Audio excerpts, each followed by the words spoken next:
What's up, everybody? Happy April. This was the go-home show to WrestleMania 40. This Raw will live up to the hype as the most important Raw of the year.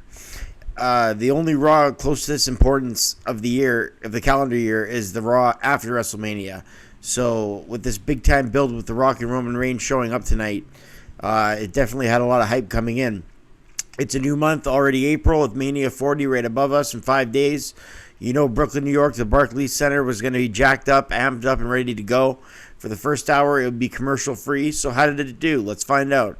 What's up, everybody? Brett Mix here to run down everything that happened tonight. So for the better part of the next half hour, chill, grab a drink, whatever you got to do to relax. And we're going to go over everything that happened tonight on Monday Night Raw, whether you watched it or you didn't.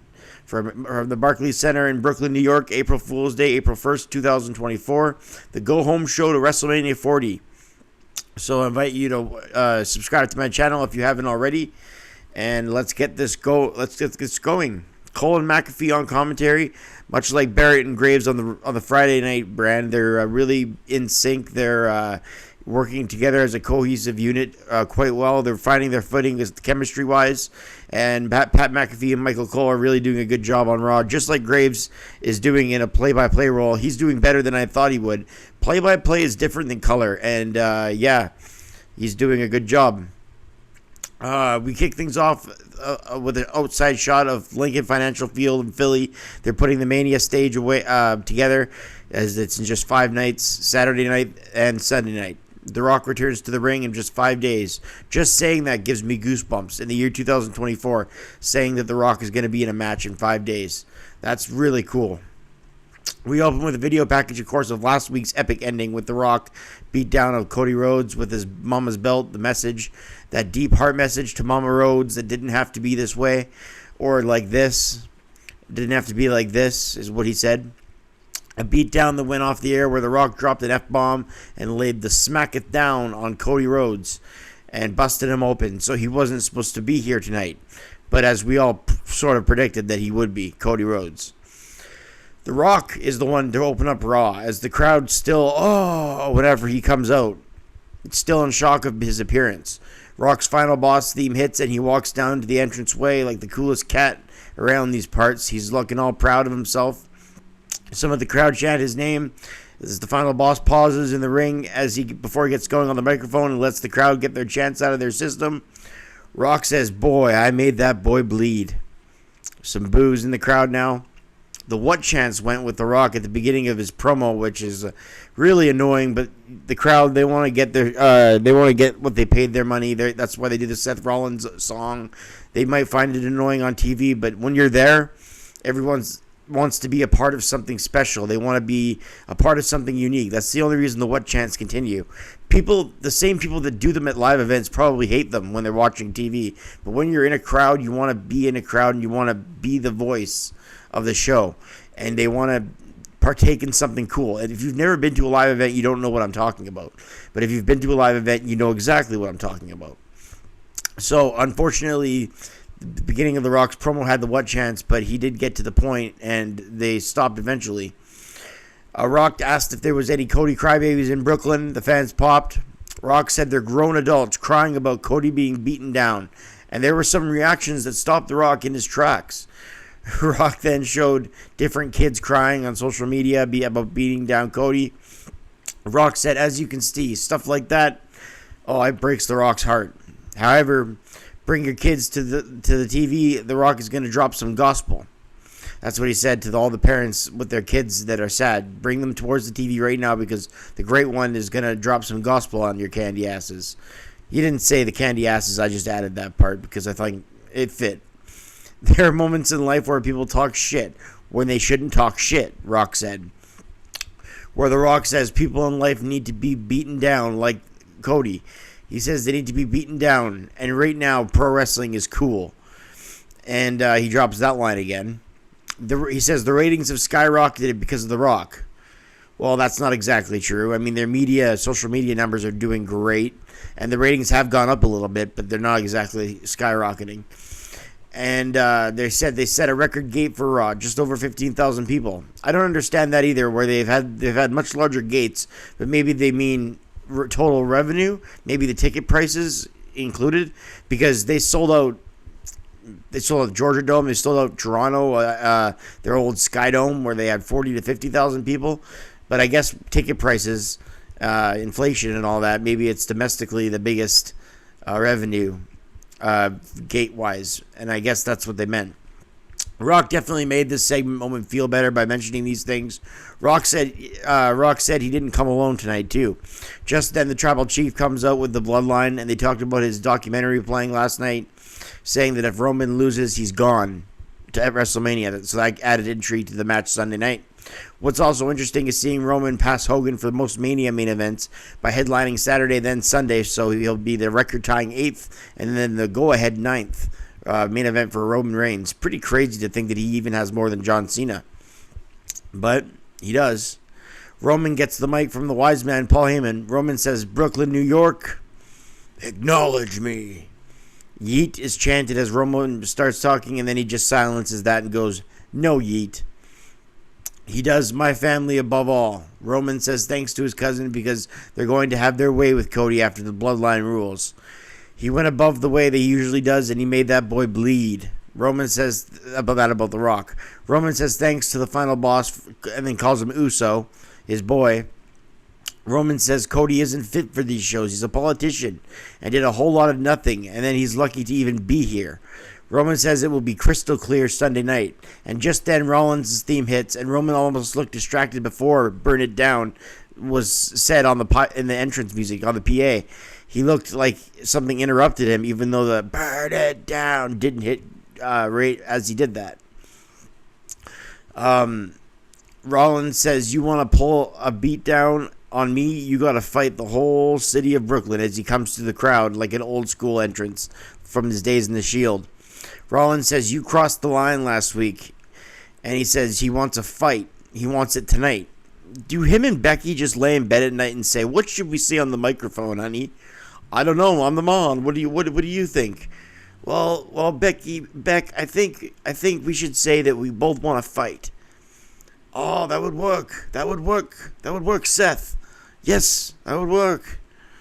Probably not the best Irish accent from Becky on my part, but they both always say they want to fight. They both always pop the crowd with saying the crowd's name. They do these things over and over, and then they both do mic drops where they slam the mic down on the canvas. Like, they want an epic mic drop. My God, I don't know what. I don't know why they both are the same way, but that's just, and it's really repetitive, and not in a good way. So anyway, Rollins does say you crossed the line. If Rollins says, how about on the biggest Raw, to the biggest WrestleMania, we have Rollins versus the final boss tonight, or Rollins versus Roman if Rock's not feeling it. They could name the stipulation. It could be a first blood match. It could be a ladder match. It could be whatever, cage match. The fans chant for The Rock. Rock answers back and says they don't want none of that. Rock says, you ain't going to fight either of us. And then the crowd boos. He says, you sit there. And then The Rock says, no, you sit there and enjoy the ride The Rock's taking you on. I love that line. Rock says, we always have a plan, while the crowd chant Rocky sucks now. Rock says, we always got a plan. Solo steps up and says, yo, Seth, you ain't fighting the Tribal Chief or the final boss. And the fans boo the announcement of Rollins fighting Solo. They talk about a buzzkill. Rollins versus Solo isn't exactly the biggest main event in Raw history, and the crowd booing that it did not help the segment. The opening segment was good. It went long, but it didn't feel like it went long. It felt short, but time flies when you're having fun. But the end of the segment, setting up Solo versus Seth, it's an okay way to set it up, but don't preview a Seth versus Rock main event and a Seth versus Roman main event and then go to Seth versus Solo. It doesn't even look second best. It looks third best and a distant third. Like the two options are way ahead of the third option, and that's what we're getting. And when it's the final Raw before WrestleMania, you don't exactly want a buzzkill, but they got one. So this segment was over a half hour long, 35 minutes exactly, and it didn't feel that way. It felt like a normal 15-minute promo, but time flies again when the segment's good. Did this opening segment do what it should have done? Entertain and build towards something? Yes and yes, but they shouldn't have previewed the two biggest monumental matches, as I said, and then just drop with the Solo match. That's the only gripe I got with the segment.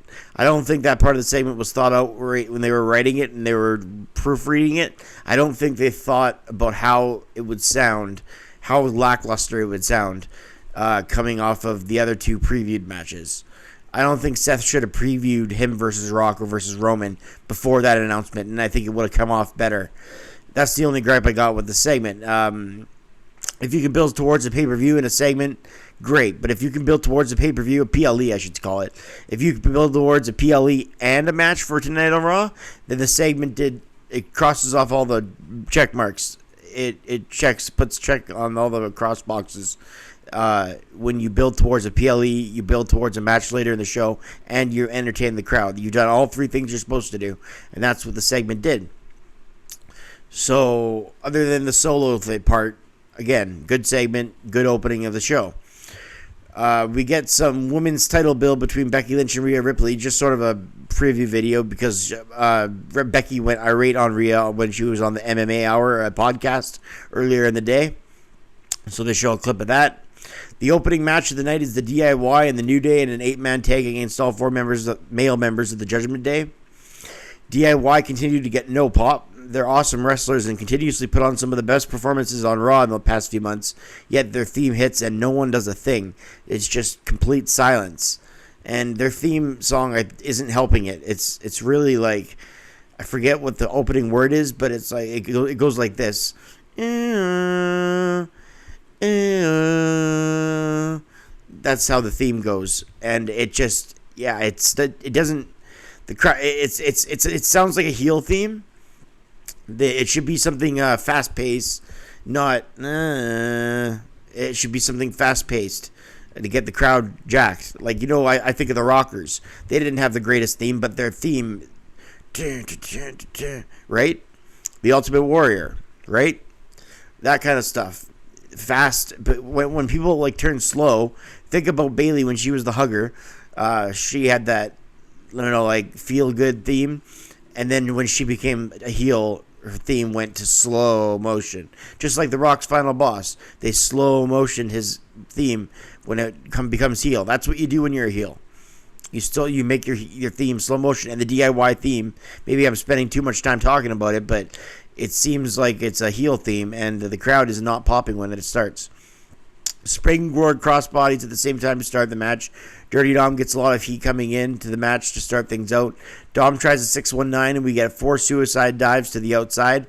A standing Spanish fly, and we learn that the ladder match will be on Saturday night at WrestleMania, the tag ladder match. I kind of figured they would put the ladder match on the Saturday show when thinking about booking the show. They seem to like to either open the WrestleMania up with a ladder match or put it second to the opening. And I'm thinking back to Money in the Bank ladder matches. They usually put that as the opener or as the second match to the opener. We'll see if they do that with the tag team ladder match. I have a feeling they're going to do that. It's either going to open the WrestleMania or it's going to be the second match to WrestleMania. That's my prediction. Razor's Edge, as pinned by Priest in under 7 minutes, gets the win for the Judgment Day. They needed the win as a group overall. Star and a half for the match. Rock and Roman talk backstage. Roman says he's going to write the speech for Paul Heyman going into the Hall of Fame, so he's going to leave for the night. But would he leave for the night? We all kind of second-guessed that. Guess it can't be Brock Lesnar at the moment, and I don't think he would be that great of a talker anyhow, so Roman Reigns makes sense to be the guy that induct Paul Heyman. The crowd popping in Brooklyn for that announcement. Rightfully so. They show Chad Gable training Sami Zayn into this match with Gunther, and this was a really good promo package. Gable reminds me so much of Kurt Angle every time he talks, with the way he sounds, his delivery, his eyes, and the type of competitor he is. Chad Gable and Zayn have this pretty inspiring promo put together with some dramatic music, a good video package put together. It looks like they filmed it in a hard day training at the gym. They had no commercials for the first 52 minutes of the show, but at the 53rd minute, we get our first one as Zayn came out to a good ovation. Dominic backstage had Legado del Fantasma from SmackDown meet the Judgment Day, and Priest wasn't on the same page with this, and neither was Rhea Ripley, who said, "Don't touch me," to one of the members who tried to shake her hand. They felt some tension in the group, which is always interesting for the Judgment Day after this. So the match is Sami Zayn versus Bronson Reed after the break. Last week they had Bronson win, so it only makes sense to make it 50-50, booking a World of WWE to have that happen, a rematch. for Zayn to get his win back in preparation for Gunther? Or would this be another obstacle that leads to another Zayn loss? I like that it proposed that question going into the hour 2 for this match. So Zayn's music is still going from before the first commercial break to the time after the break, after the Judgment Day segment. That's a good 6 or so minutes his music has been playing. So if you were there in the crowd, you would have heard Sami Zayn's music start over and play a full 2 times before it stopped. Just a side fact. Bronson Reed comes out next, and Zayn and him lock up. Zayn chopping away. This is a good big man match for Bronson Reed and Sami Zayn. I like the clash of styles. Zayn works well with big men. All the little technical wrestlers always work well with big men. The chopping styles, the trying to lift him but can't and then puts out your back. And then the big man. It's sort of like Bam Bam Bigelow versus Bret Hart. I always think of that. Or Eddie Guerrero versus Brock Lesnar. There's always that good chemistry when it's a small man that can work a technical skill, an aerial skill, against a big man who's all power. So that's what I think of when these two men meet. WrestleZania is talked about by Pat McAfee from last year. A running power slam by Reed, taking down Zayn. Gable looking on, cheering for Zayn. You got to wonder if this is all going to lead to Gable turning heel on Sami Zayn, even as early as Mania, leading to Gunther retaining the title. That's what I think may happen. Not sure if it will, but it's a possibility. He's got the motive, and he's got the opportunity.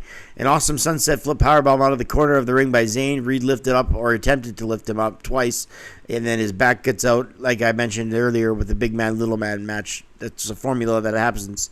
And then Reed picks him up with ease and drops him for a Samoan drop. A near falls. We get a final commercial break during this match. Gable's carcass is then brought to the top of the stage area by Gunther, and this distracts Sami Zayn. He has been beaten down at the entrance. Gunther and Zayn then go at it at the entrance stage. Gunther says the games are over. We then hear Cole saying these will be the scene Saturday. So that they just confirmed that the IC title match will happen on Saturday night. All that matches that would take place Saturday we learned tonight and Sunday, so it's good that they broke that down for us. This was a good 3-star match, I would say. This was with some big moments and some good Zayn Gunther build, and I thought it was good overall. Next up, we got Candice LeRae and Indy Hartwell versus Maxine Dupree and Ivy Nile. LeRae has had her vicious streak lately, talking about Maxine Dupree's brother being dead and cheating to win with holding the tights. A lot of despicable acts that Indy Hartwell, her partner, doesn't like. Dupree with a roll-up victory in this one, getting some payback to LeRae, and Michael Cole says, "How good does that feel?" 3/4 of a star for that tag match. LeRae said, "You should be ashamed that you lost to Maxine Dupree." That's what LeRae says to Hartwell after the match. Then we get Natalya talking about one of the greatest matches ever for the Brett versus Owen for WrestleMania matches. She says she's biased because of her family, but at the same time, it's one of the matches anybody aspiring to be a wrestler should watch, and that's nothing but truth from Natalya. Drew with a cool eulogy type promo. He does to Rollins because Drew and Seth didn't get a lot of build tonight because Seth in the tag match got a lot of the build, but instead we got a good video package, a good eulogy that Drew McIntyre did towards Seth Rollins. The next match was also another good match, which featured a little aerial wrestler against a big man and having good chemistry. So we had the second match of the night. The first one was Bronson Reed versus Sami Zayn. Now we got Ricochet versus Ivar with Valhalla. So Ricochet with some freak-like aerial offense to Ivar in this one. He goes for a 450, but Ivar rolls out in a big kick, and Ricochet is hit with this big spring-wide clothesline. Standing shooting star press and a round-off moonsault to the outside. A springboard lariat is hit. Ricochet is going to overpower him, and he came off the ropes with a flip into a big spinning heel kick by Ivar. A sit-down powerbomb by Ivar, but a kick out by Ricochet. Ivar with a bulldozer-type springboard move to Ricochet. Ivar then goes for a doomsault off the top, but lands on the canvas floor as Ricochet gets out of the way. And then a fall-away slam by Ivar. Ricochet goes to the top and he flies out with a 630, and Ricochet's winning streak continues. Pretty good match here. I gave it 3 stars, just like the Bronson Reed Sami Zayn match. They say Ricochet may be the hottest act in wrestling. Well, just keep him away from the microphone and they might be onto something there. The Judgment Day backstage. It's hard to talk on a microphone. Hell, it's hard for me to talk on a microphone in my videos. So I can only imagine how hard it is to talk to the WWE universe. It's tough. You gotta get used to it. You gotta make sure your lines are delivered well and they're thought of well. It's a lot of thinking on the spot. It's harder than it looks. So I'm not terribly hard on Ricochet. It's just he's notorious for not being the best promo man. So it's thank God he's like Rey Mysterio where he can do it in the ring. That's some pretty high praise to Ricochet.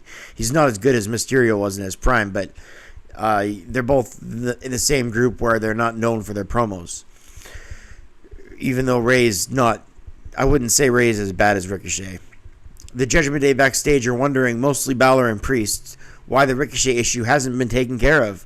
Judgment Day says he'll get to that on Friday in the Andre the Giant Battle Royal, but in case he doesn't, Dom says this man will. And Andrade comes in, meets Legado del Fantasma, and he's introduced to the Judgment Day. Becky is headed to the ring, so Rhea stands up and says, let's see if I can go to the ring, and I talk to her. So I'm thinking in my mind, is it time for another cheap pop by Becky? Let's see if she says the man has come to Brooklyn. I predicted that in my notes. I wrote that ahead of time. The first thing she says, the man has come to Brooklyn. And now I'm thinking, all we need is I'm ready for a fight with a mic drop. The next thing she says, I'm ready for a fight. The next thing that she does, mic drop. I don't know if she thinks this is original, but she does this over and over and over. And she does it more often than not. And it's really, I don't know, it does not come off like a badass because it's so forced.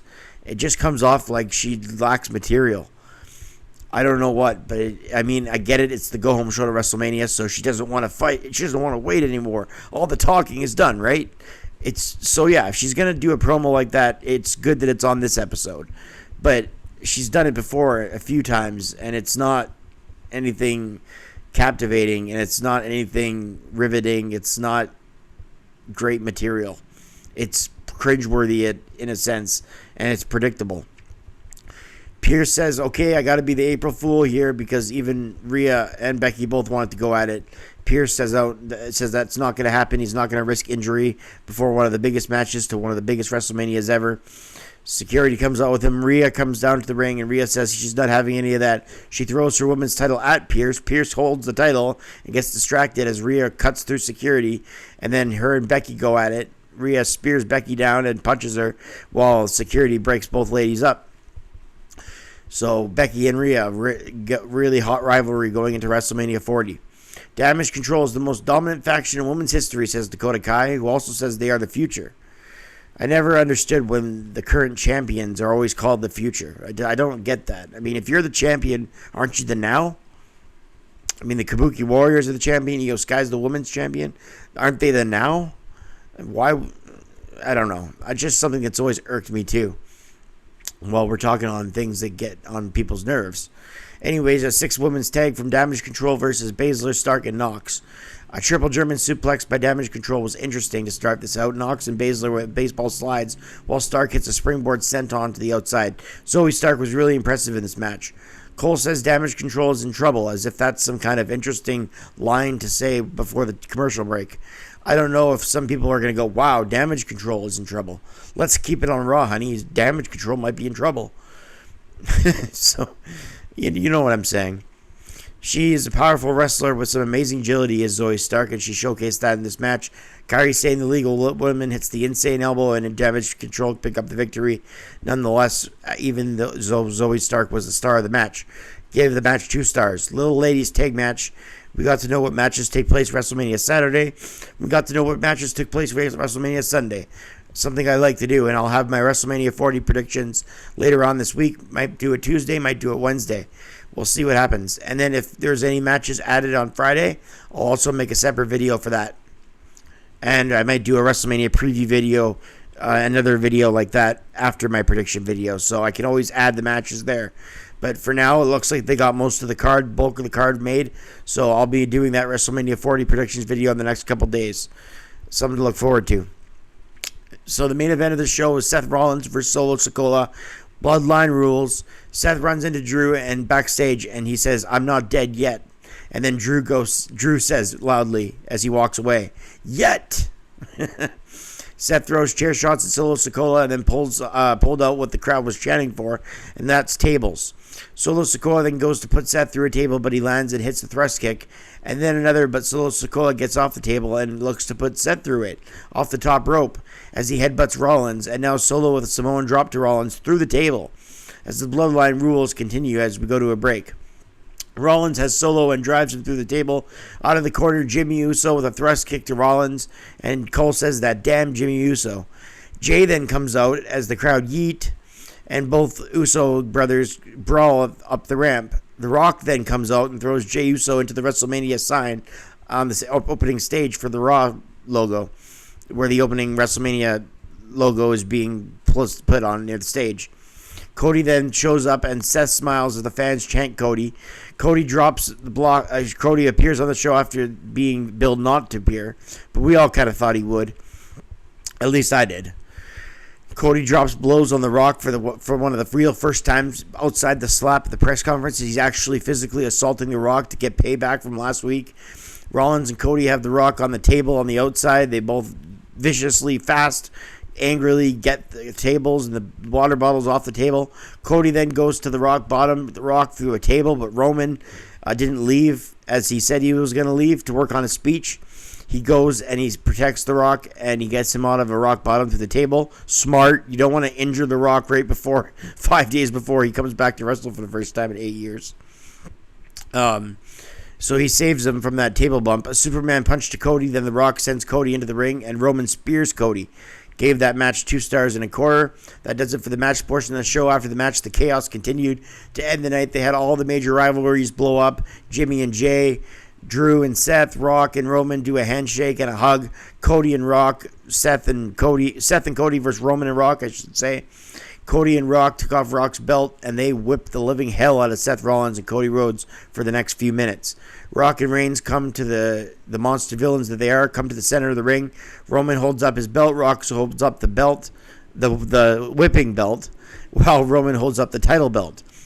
Cool little visual that they do. And they whipped the hell out of Cody Rhodes. Those shots were just impactful and sounded vicious. So overall, was this show good? It was a bit better than average. I gave last week a 6 out of 10, and I'm giving this week a 6 out of 10. For our go-home show to WrestleMania 40, was this show good? Maybe not as much as you'd hope for WrestleMania 40, but certainly wasn't bad by any means. It's a lot more interesting when the guy reviewing the show is trashing the product or is praising the product. You want to see one or two, right? You want to watch a review where somebody's saying this is all shit. Or you want to watch a review where somebody goes, this is amazing. It's a great time to be a fan. Right now, we're witnessing stuff that in a few months from now, we wish we probably were witnessing. So we got to enjoy it while we have it. But is this show perfect, or was it booked like a match, like a Raw heading into WrestleMania? Or the go-home show to WrestleMania? I don't know. I thought last week's show kind of flowed better. 1 hour of the show was the Bloodline, though, for the last half hour and the first half hour, so that helped out. Again, I rate this show a 6 out of 10, just a little bit better than average. It opened hot and heavy and ended the same way. Throughout the show, it did a good job building towards WrestleMania, so I gave it above average rating. I'm a little bit strict with my ratings. That's certainly understandable. The show did a good job building towards WrestleMania. Some feuds didn't have the best of their feud, like Rhea and Becky didn't have their best segment. I thought their best segment was last week. But you didn't need to have the best segment out of each feud because this WrestleMania build has been long. So they've had a lot of great build, and it's going to continue this Friday night on SmackDown. It didn't have to be all that, and it wasn't, because we still have the SmackDown episode. And like I said, the feuds have had a lot of rivalry time. The rivalries have had a lot of time to play out as they have. The show flowed well with the 6 matches they had. The Bloodline had a good hour of the first half hour and the last half hour. As I said, it boosts up the rating to a 6 out of 10. I felt Raw was carrying the momentum forward. And overall, like I said, a bit better than average show. I wanted to do this review in a half hour, and it looks like I'm going to do it in just that. hit like and subscribe. This is going to be a big week for the channel for WrestleMania and SmackDown and the predictions and all the reviews that happen. So be sure to stay on this channel, subscribe to notified. I'm Brett Mix. Thank you for watching the Raw review from Brooklyn, New York, Barclays Center, April 1st, 2024, and I'll catch you on the WrestleMania predictions video. I'm Brett Mix. Thanks for watching. Have a good night, everyone.